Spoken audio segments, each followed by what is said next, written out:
Now, I have my own prejudices and preconceptions, and the great thing about making Trust Me films is they are often challenged by the facts.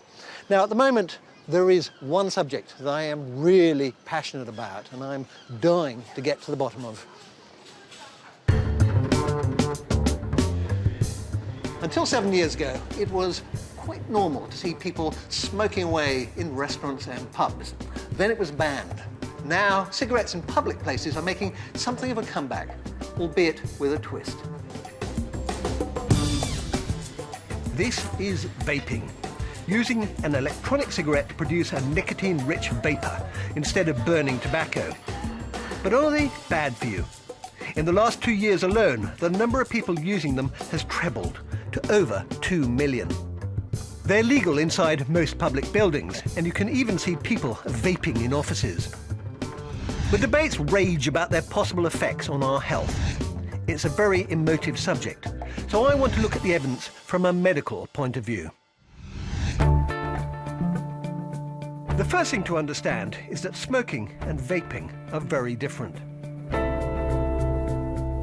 Smoking burns tobacco to release a large dose of addictive nicotine very quickly. But nicotine's not the major problem. Alongside it comes a cocktail of around 4,000 toxic chemicals, increasing the risk of cancer, heart disease, and other serious illnesses. Electronic cigarettes heat up a cartridge of liquid to form a vapor, which can be inhaled instead of smoke. This vapor contains a nicotine hit, along with flavorings and other chemicals. In the UK, there are plans to regulate some e-cigarettes, depending on the nicotine content and the claims made for them.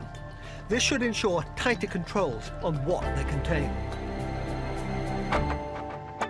Now, the manufacturers of e-cigarettes obviously claim that they are much safer than normal cigarettes. But are they?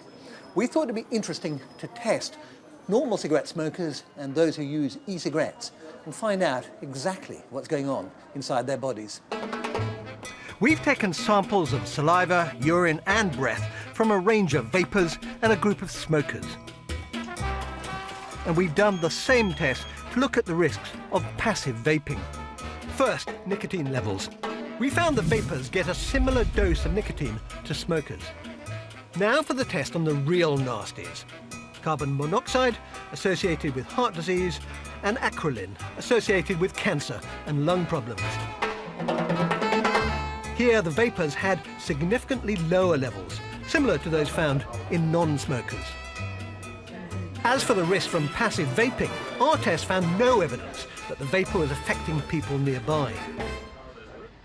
Despite the evidence from our small-scale tests and other bigger studies, I still can't quite get rid of my gut feeling that because cigarettes are so harmful, there might be some hidden dangers lurking in e-cigarettes.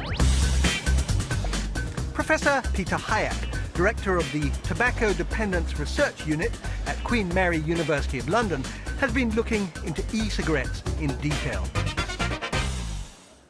Electronic cigarettes have only been around for a short while. Is there some long-term risks we are not aware of?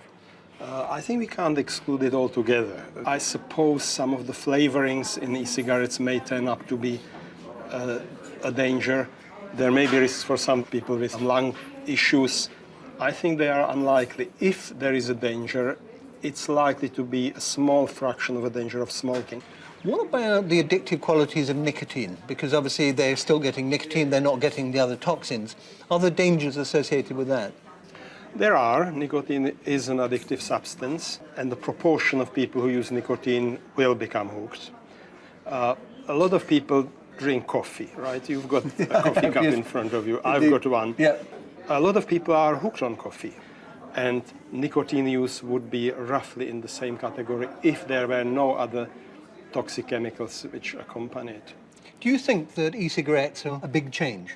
I think they could be a revolutionary change. I think they have a potential to basically eradicate smoking-related disease and death on the population scale. What I've seen and heard in making this film is beginning to make me rethink my opinion about e-cigarettes. But their effects on our body are only part of the picture. There are fears that allowing widespread use of e-cigarettes would make the consumption of nicotine an everyday sight again. Already there are stories of children as young as 11 trying them. The British Medical Association is calling for a ban in public places.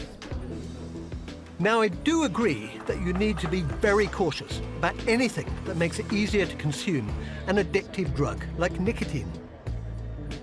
But considering cigarettes kill half the people who use them, if I was a cigarette smoker, I'd certainly give e-cigarettes a go.